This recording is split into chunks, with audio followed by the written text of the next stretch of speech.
नअबुदु व इय्याक नस्तईन।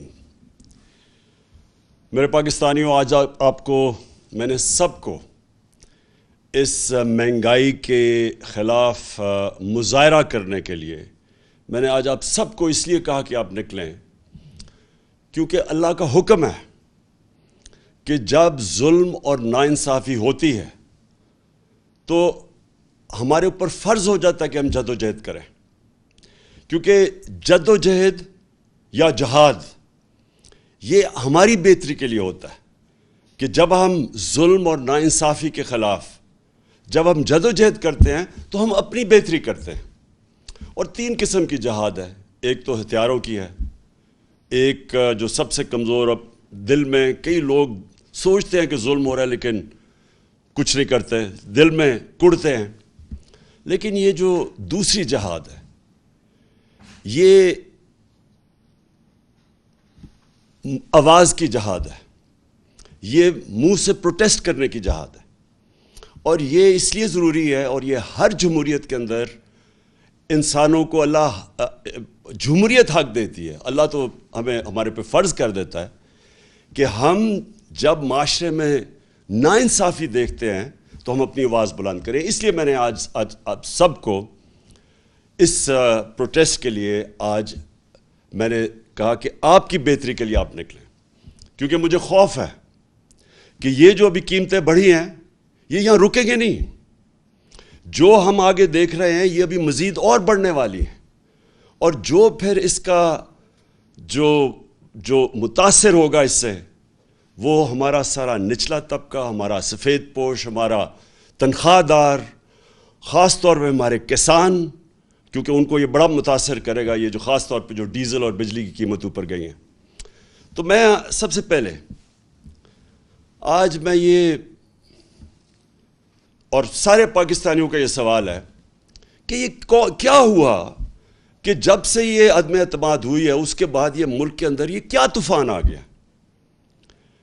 ये जो PDM के लोग हैं ये सब कहते हैं कि जी देखें, इमरान खान ने बारूदी सुरंगें छोड़ दी हैं, कि जी IMF के से कोई इनके समझौते थे जिसकी वजह से ये कीमतें आसमानों पे चढ़ा दी हैं। यानी हमारे बाद डीज़ल, पेट्रोल, गैस, बिजली, आटा, चावल, ये सारों की कीमतें बढ़ गई हैं, लेकिन थोड़ी सी नहीं बढ़ी। हमारी बारी तो मुझे याद है कोई 12 रुपया बढ़ा था पेट्रोल या डीज़ल, तो उन्होंने महंगाई मार शुरू कर दी थी। जब से ये आए हैं इन्होंने 84 रुपया लीटर पेट्रोल की कीमत बढ़ाई, 110 रुपये लीटर डीज़ल की कीमत बढ़ाई। अब याद रखें, डीज़ल ख़ास तौर पे किसान और आजकल सबसे ज़्यादा किसानों को मुतासर करेगा, और वो आगे हमारी फूड सिक्योरिटी पे, कि हमने 22 करोड़ लोगों को खिलाना है। हमारा तो इस वक्त अगर हमारा किसान खुशहाल है तो मुल्क बेहतर है। तो लिहाजा इसका इफ़ेक्ट हर तबके पे पड़ेगा, ट्रांसपोर्ट पे पड़ेगा इसका, और अभी इफ़ेक्ट आगे भी आएगा। बिजली के बिल आएंगे लोगों के पास जुलाई में, उसके बाद लोगों को अंदाज़ा होगा कि कितना बड़ा महंगाई का एक बम फटा है। तो सवाल एक ये है कि ये एकदम इतनी महंगाई क्यों की है। तो ये कहते हैं कि जी हम IMF प्रोग्राम में थे। IMF के प्रोग्राम में ये तो 2 महीने से हैं, हम 2.5 साल से IMF के प्रोग्राम में थे। क्या हमारे ऊपर प्रेशर नहीं था ये कीमतें बढ़ाने का? क्या हमने नहीं IMF से हमारी बार बार नेगोशिएशंस हुई? क्या हमने अपने लोगों के मफादात की हिफाजत नहीं की? और ये क्यों नहीं कर सकते? क्या हमें जब उन्होंने कहा था कि पेट्रोल और डीज़ल की कीमत बढ़ाओ, तो हमने 10 रुपए कम की थी। कैसे की थी? हमने इधर उधर से पैसे निकाले थे, हमारी रिकॉर्ड टैक्स हमने इकट्ठा किया था, और जब रिकॉर्ड टैक्स इकट्ठा किया और फिर हमने जगह कहीं पेट काट के, लेकिन हमने 200 अरब की सब्सिडी दी डीजल और पेट्रोल नीचे रखने के लिए, क्योंकि हमें पता था कि जब आप डीजल और पेट्रोल बढ़ाते हैं सब कुछ बढ़ जाता है। 4 रुपए यूनिट बिजली कम की हमने, तो इसके लिए सब्सिडी हमने निकाली। हम भी IMF प्रोग्राम में थे, اور یہ یاد رکھیں کہ ہم IMF کے پروگرام میں ہوتے ہوئے ہم نے ہیلتھ کارڈ دیا. پاکستان کی تاریخ کا سب سے بڑا اگر فلائی کام ہے وہ ہیلتھ کارڈ ہے کہ ہر خاندان کو, ہمارے جتنے صوبے تھے, ہر خاندان کو 10 لاکھ روپیہ ہم نے ہر خاندان کو دیا 1 سال کے لیے ہیلتھ انشورنس. کسی بھی ہسپتال میں علاج کروا سکتے. کبھی پاکستان میں اتنا بڑا پروگرام نہیں آیا. پھر ہم نے کامیاب پاکستان کیا, اور کامیاب پاکستان میں ہم نے قرضے دیے سود کے بغیر نچلے طبقوں کو. ہم نے احساس کے پروگرامز کی سب سے زیادہ پیسہ خرچ کیا احساس پہ. احساس راشن کیا کہ لوگوں کو, ہم نے نچلے طبقے کو 1.5 کروڑ گھرانوں کو, 1.5 کروڑ گھرانوں کو ہم نے احساس راشن کارڈ دیا کہ وہ جا کے آٹا, گھی اور چینی وہ ایک ڈسکاؤنٹ پہ لے سکیں کریانہ سٹور سے. تو یہ ساری چیزیں ہم بھی IMF پروگرام میں تھے. اس کے باوجود ہم نے اپنے قوم کا دھیان رکھا. ہم نے کوشش کی کہ لوگوں کے اوپر پریشر نہ پڑے.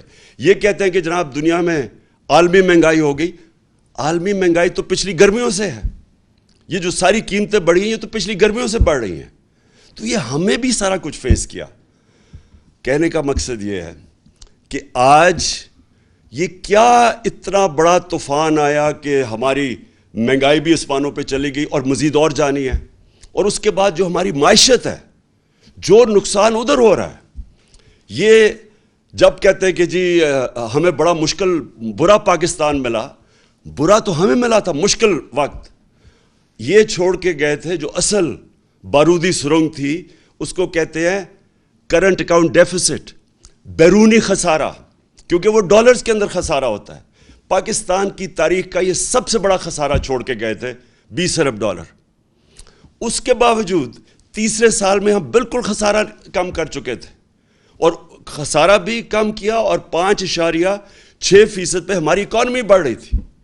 اور یہ یاد رکھیں کہ یہ کرونا کا سال تھا, اور اس سے جو 2 سال کرونا کے تھے, دوسرا اور تیسرا ہمارا سال کرونا کا سال تھا. اور کرونا کا کے باوجود 5.6% پہ پاکستان بڑھا, جب ہندوستان -7% پہ چلا گیا. ان کی گروتھ, ان کی دولت میں بجائے اضافہ ہونے کے نیگیٹو میں گیا. اس دور میں جس طرح پاکستان نے سب سے, یہ صدی میں ایک دفعہ اتنا بڑا بحران آتا ہے جو کرونا کا ساری دنیا میں عذاب آیا, تو پاکستان وہ ملک تھا چند ملکوں میں سے جس نے سب سے بہترین طریقے سے اپنے لوگوں کو بچایا, غریبوں کو بچایا, اپنی معیشت کو بچایا. اور اس میں آج خاص طور پہ پھر سے, میں پہلے بھی کہہ چکا ہوں کہ میں آج خراج تحسین پیش کرنا چاہتا ہوں ہماری NCOC جو ہم نے سٹرکچر بنایا تھا, جس کو اسد عمر اس کے لیڈ کر رہے تھے, جس میں سارے پاکستان کے ادارے تھے, سب نے اپنا کام کیا, جس میں پاکستانی فوج بھی تھی. اور جس طرح ابھی جو ہمارا فیٹف میں سے ہم نکلے ہیں, فیٹف کے اندر بھی سب نے مل کے, ایک ملک نے مل کے لڑا تھا, جس میں سارے ادارے, جس میں حماد نے لیڈ کیا تھا, جس میں سارے ادارے تھے, جس میں پوری کوشش کی, بلکہ پرائیویٹ لوگ بھی تھے, جس میں پاکستانی فوج بھی تھی. سب نے مل کے اتنے بڑے ایشوز ہمارے دور میں ریزالو ہوئے. اسی دور میں جب ہم IMF میں تھے, اسی دور میں جب عالمی بحران تھا, ایک قوم بن کے ہم اس سے نکلے تھے.